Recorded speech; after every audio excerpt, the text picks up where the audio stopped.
اللہ اللہ اللہ بسم اللہ الرحمن الرحیم اللہ الصلاة والسلام علیک یا رسول اللہ۔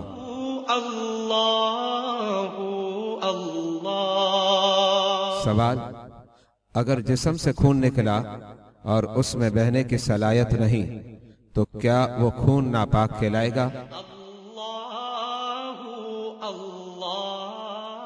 جواب: اگر جسم سے خون نکلا اور اس میں بہنے کی صلاحیت نہیں تو وہ خون ناپاک نہیں کہلائے گا۔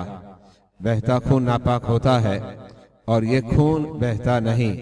فقہاء کرام نے یہ قانون لکھا: ما لا یکون حدثا لا یکون نجسا، جس کا مطلب یہ ہے جو حدث نہیں وہ نجس بھی نہیں۔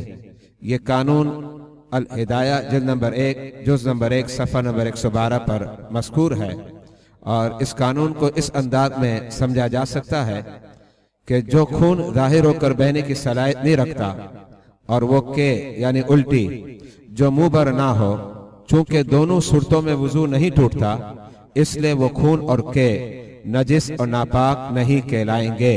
واللہ اعلم بالصواب۔ اللہ اللہ اللہ اللہ